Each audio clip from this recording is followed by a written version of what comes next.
নমস্কার দর্শক। দুর্বল, অসুস্থ, মৃতপ্রায় জামরুল গাছকে আজকে দিব বুস্টার ডোজ। গাছ যেমন দ্রুত বাড়বে তেমন ছাড়বে প্রচুর পরিমাণে শাখা প্রশাখা। পাতা পোড়ার সমস্যা গাছে তো ভিড়তেও পারবে না। যে সকল জামরুল গাছে ফুল এবং ফল আসার নামই নেয় না সে সমস্ত গাছও নিয়ে আসবে গাছ ভরে জামরুলের ফলন। তো দর্শক, জামরুল চাষ সম্বন্ধিত খুবই ইম্পর্ট্যান্ট একটি ভিডিওতে আপনাদের স্বাগত। আসুন প্রসেসগুলো স্টেপ বাই স্টেপ জেনে নেই, যেন আমাদের জামরুল গাছ দ্বিগুণ থেকে 3 গুণ ফলন নিয়ে আসে। দর্শক, সময়টি হচ্ছে বর্ষার নরম আবহাওয়ার, আর এই সময় যদি আমরা বিশেষ কয়েকটি টিপস মেনে গাছের পরিচর্যা সারি তবে কিন্তু গাছ রকেট গতিতে বাড়বে। গাছ পেয়ে যাবে এক্সট্রা এনার্জি। তো আসুন প্রতিটা জামরুল গাছ থেকে দ্বিগুণ থেকে 3 গুণ ফলন পাওয়ার জন্য প্রথমে আমরা কি সারব সেটি আগে দেখে নিই। 1 নম্বর হচ্ছে গাছটি আগে রিপোর্ট করতে হবে। দর্শক, আমরা তো জানি জামরুল গাছ কিন্তু খুব দ্রুত তার রুট বাইন্ডিং করে ফেলে, আর যে গাছ দ্রুত রুট বাইন্ডিং করে ফেলে সেই গাছের রিপোর্টিং করতে হয় খুব দ্রুত। সম্ভব হলে 2 বছরে একবার ফুল রিপোর্ট এবং বছরে একবার হাফ রিপোর্ট করতে হবে। তো আসুন গাছটি আগে তুলে নেই, তারপর দেখে নেই রিপোর্টিং কি পদ্ধতি মেনে করতে হবে। প্রথমে গাছে তুলেছি, এই দেখুন। তোলার পর তার শিকড় অবস্থা দেখুন একবার। যদি শিকড় এইভাবে বান্ডিং হয়ে আসে তবে কিন্তু ড্যামেজ হয়েও আসবে। ড্যামেজ শিকড় আপনার গাছের কোনো ধরনের সহায়তাই করবে না, ধীরে ধীরে গাছে রোগের সংক্রমণ বাড়াবে, গাছ অসুস্থ হয়ে পড়বে। সেই গাছ ফুল ফল তো দূরের কথা, জীবিতই থাকতে পারবে না। তাই প্রথমে আমাদের কি করতে হবে, এই সমস্ত ড্যামেজ হয়ে যাওয়া পচে যাওয়া শিকড়গুলো ছাঁটাই করতে হবে। তো আসুন ছাঁটাই করে নিই। দেখুন ছাঁটাই করার পর কি অবস্থা দাঁড়িয়েছে। এই যে আমার গাছটার অনেক শিকড় পচেনি, কিন্তু কিছু কিছু মোটা শিকড় পচে গিয়েছিল। তো আমি কি করেছি, সেগুলো প্রায় পুরোপুরি ছেটে দিয়েছি। এটাকে বলে রুট প্রুনিং। দর্শক, রুট প্রুনিং এই জন্য প্রয়োজন কারণ শিকড় যখন নতুন করে বাড়বে তখন কিন্তু সে নতুন করে শাখা প্রশাখা নিয়ে আসবে। শিকড় বাড়তে পারবে না, শাখা প্রশাখা গজাবে না। আর শিকড় বাড়বে কোত্থেকে? ও যদি টোটাল মাটিটা কভার করে ফেলে, আমাদের টপ শিকড়ে ভরে ফেলে, তারপর তো বাড়ার জন্য ও জায়গা পাবে না। সেজন্য প্রুনিং করতে হয়।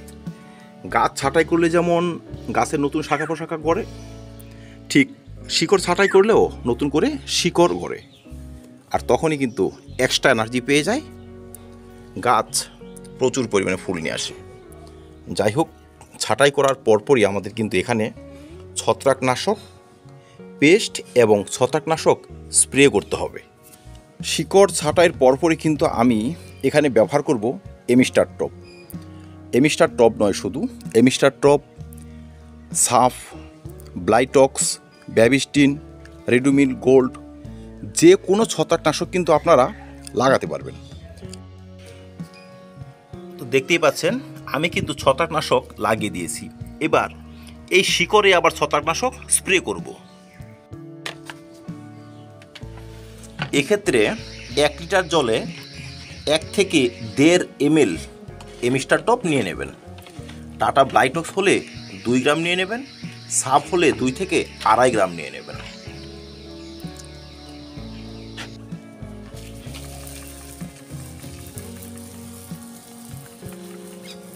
এমনভাবে স্প্রেটি সারতে হবে যেন শিকড় সম্পূর্ণ ভিজে যায়।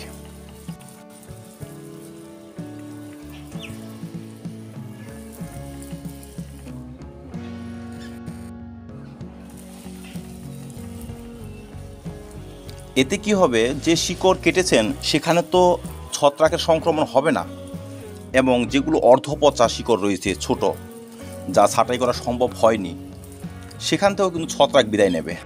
দর্শক, এবার হবে আমাদের মেন কাজ। গাছের জন্য পারফেক্ট মিডিয়া তৈরি করতে হবে। যে মিডিয়ারে এমন কিছু খাবার থাকবে যা গাছকে বুস্ট করে নিয়ে যাবে, গাছকে দ্রুত বাড়িয়ে নিয়ে যাবে, আর প্রচুর পরিমাণে শাখা প্রশাখার সঙ্গে প্রচুর পরিমাণে ফলন নিয়ে আসবে। তো চলুন আগে মিডিয়া তৈরি করে নিই। জামরুল গাছের জন্য যদি আপনারা মিডিয়া তৈরি করেন, সেক্ষেত্রে আপনারা 70% নিয়ে নেবেন সাধারণ বাগানের মাটি। সাধারণ বাগানের মাটি কিন্তু বেলে দোআঁশ মাটি, যেখানে বালির ভাগ বেশি।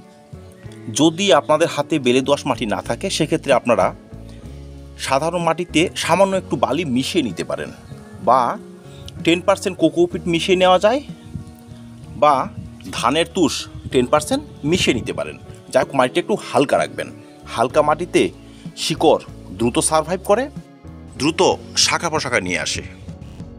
তারপর রয়েছে 30% কম্পোস্ট। দর্শক, এটি আমার একটি মিক্স কম্পোস্ট। এখানে কি কি আমি ব্যবহার করেছি সেটি আগে দেখে নিই। এখানে আমি বেশিরভাগটাই ব্যবহার করেছি গোবর সার। তারপর সামান্য রয়েছে ধরুন 10% সর্ষের খোল, একটু কাঠকলা পুরনো ছাই, সেটাও ধরুন 10%। তারপর হালকা একটু পাতা পাতা সার রয়েছে, আর রয়েছে সর্ষের খোল, কলার খোসা এবং পেঁয়াজের খোসা।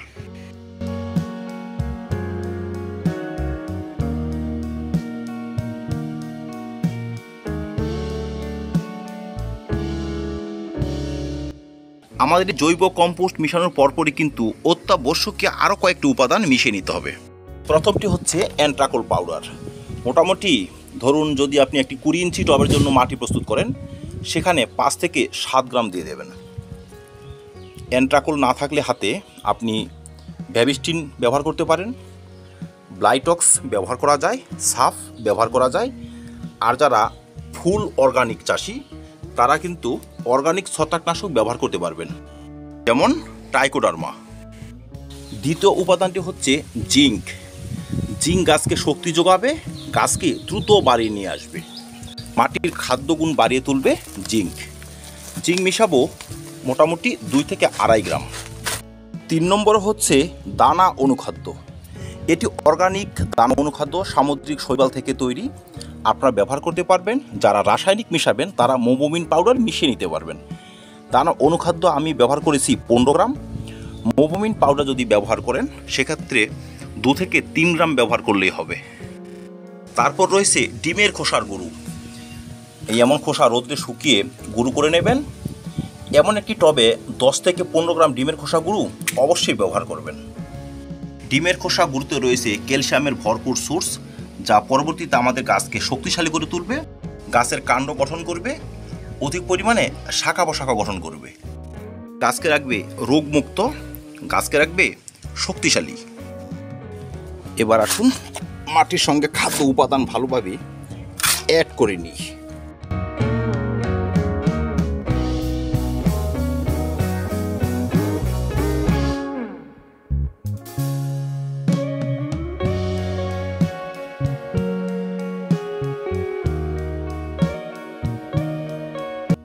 দর্শক, রিপোর্ট করার আগে একটি জিনিস কিন্তু আমাদের লক্ষ্য রাখতে হবে, গাছটি অ্যাকচুয়ালি কত ইঞ্চি পটে ছিল। আমার এই গাছটি ছিল একটি 15 ইঞ্চি পটে। গাছের হাইট বেশ বড় হয়ে গিয়েছে। এখন আমি এটিকে 20 ইঞ্চি পটে বসাবো। আপনারা একটু বড় পটে বসাবেন, এতে শিকড় ছড়ানোর জন্য একটু ফাঁকা জায়গা পেয়ে যাবে, তবে কিন্তু শিকড় দ্রুত ছড়বে। একই টবে যদি পুনরায় রিপোর্ট করেন, সেক্ষেত্রে একটু অসুবিধা হবে। আমার পট তৈরি। আমি নিচে এমন খোলাম কুচি দিয়ে নিয়েছি, টব ভাঙা এগুলো আপনারা দিয়ে দেবেন। তারপর এখানে মোটা বালি দিতে পারবেন। আমি টব ভাঙা একটু বেশি করে দিয়ে নিব, তারপর সাধারণ একটু বালু দেব। এবার সামান্য একটু মাটি দিয়ে গাছটাকে বসাবো।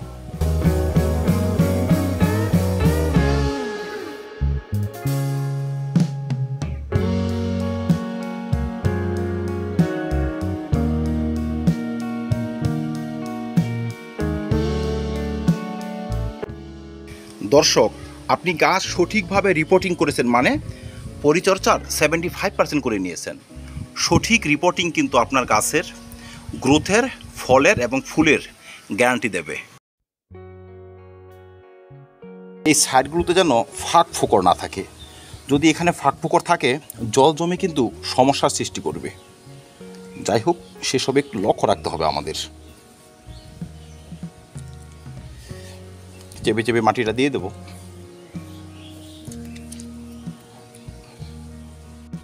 দু নম্বর হচ্ছে, এইবার গাছে থাকা কয়েকটি সমস্যা আমাদের সারিয়ে তুলতে হবে।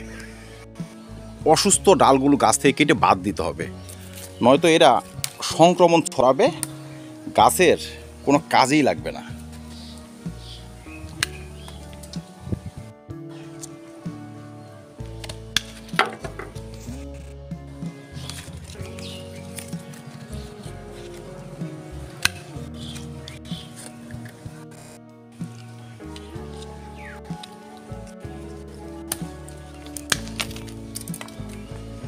ডাল ছাঁটার পরপরই কিন্তু ছত্রাকনাশক লাগিয়ে দিতে হবে। এই দেখুন, প্রতিটা অংশে ছত্রাকনাশক লাগিয়ে দিয়েছি। এই কাজটি করতে ভুলবেন না, এই সমস্ত ক্ষত স্থান দিয়ে ছত্রাক ঢুকে আপনার গাছের ক্ষতি করবে। যেহেতু গাছ প্রুনিং করেছি, রিপোর্ট করেছি, অন্তত পক্ষে 10 থেকে 12 দিন গাছটি থাকবে ছায়াযুক্ত স্থানে। কিছুটা ছত্রাকনাশক তো আমি শিকড়ে স্প্রে করেছি, বাকি বা ছত্রাকনাশক গাছেও স্প্রে করে দিব।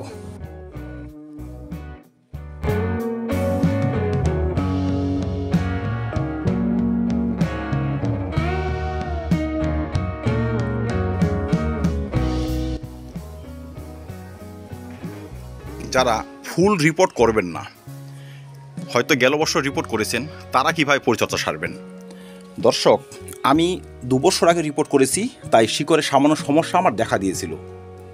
যারা গেল বছর রিপোর্ট করেছেন, এবার যদি রিপোর্ট করা সম্ভব না হয় বা গাছ হাফ ড্রামে রেখেছেন, রিপোর্ট করতে পারবেন না কোনো কারণে, সেক্ষেত্রে আপনারা অর্ধেক পরিমাণ মাটি চারদিক থেকে খুঁড়ে, এখানে যে মাটি দিয়ে আমি গাছটি বসিয়েছি এই ধরনের মাটি দিয়ে আপনারা ভরাট করে দেবেন। তারপর ছত্রাকনাশকগুলো টবের মাটিতে ব্যবহার করবেন এবং মৃত অর্ধমৃত ডাল যেমন আমি ছেটেছি, ছত্রাকনাশক লাগিয়েছি, আপনারা সেম টু সেম করবেন। যেহেতু মাটিতে পর্যাপ্ত পরিমাণে জৈব খাবার আমি ব্যবহার করেছি, এখন কিন্তু এই 1 মাসের মধ্যে কোনো ধরনের খাবার ব্যবহার করতে হবে না। যারা জৈব খাবার ব্যবহার করবেন না, রাসায়নিক পদ্ধতিতেও কিন্তু সে সমস্ত খাবার ব্যবহার করতে পারেন। সেক্ষেত্রে 10-26-26 অল্প পরিমাণে ব্যবহার করতে পারেন, বা জিঙ্ক জাতীয় খাবারও ব্যবহার করতে পারবেন। কিন্তু হাড় গরু এবং শিং চাচা ব্যবহার করতে ভুলবেন না। সম্ভব হলে একটু গোবর সারও নেবেন, সম্ভব না হলে নেবেন না। আমাদের অনেকেরই প্রশ্ন থাকে, জামরুল গাছের পাতা পুড়ে যায় কেন? দর্শক, পাতা পোড়ার মেন কারণ হচ্ছে তার শিকড়ের সমস্যা চলে আসা।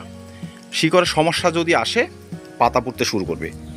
আমার গাছের কিন্তু পাতা পোড়ার সমস্যা নেই, তার মানে শিকড়ে কিন্তু কঠিন সমস্যা এখনও দেখা দেয়নি। যদি হতো, পাতা পুড়তে শুরু করতো। যাই হোক, যাদের গাছের পাতা পোড়ার সমস্যা তীব্র, আপনারা শিকড়ের চিকিৎসা সারবেন, ফুল বা হাফ রিপোর্টিং করে দেবেন। তারপর এখানে পটাশিয়াম হিউমেট জাতীয় খাবার ব্যবহার করতে পারেন। 1 লিটার জলে 2 গ্রাম হিউমিক অ্যাসিড বা পটাশিয়াম হিউমেট গুলে 1 মাসে একবার এইভাবে 2 থেকে 3 বার ঢেলে দিন। 1 লিটার জলে 2 গ্রাম চুন গুলে 1 মাসের ব্যবধানে 2 থেকে 3 বার ঢেলে দিন। শিকড় সুস্থ হয়ে উঠবে, পাতা পোড়ার সমস্যাও ধীরে ধীরে কমে আসবে। তীব্র গরমও কিন্তু জামরুল গাছের পাতা পুড়ে যায়। সেক্ষেত্রে যখন কঠোর গ্রীষ্ম থাকবে, আপনারা এমন একটি শেডের নিচে 50% গ্রিন নেটের নিচে গাছটি এনে রাখবেন, পাতা পোড়ার সমস্যা কমে আসবে। সকালবেলায় ঠান্ডা জল গাছে স্প্রে করে দেবেন, সপ্তাহে 2 থেকে 3 দিন, পাতা পোড়ার সমস্যা কমে আসবে।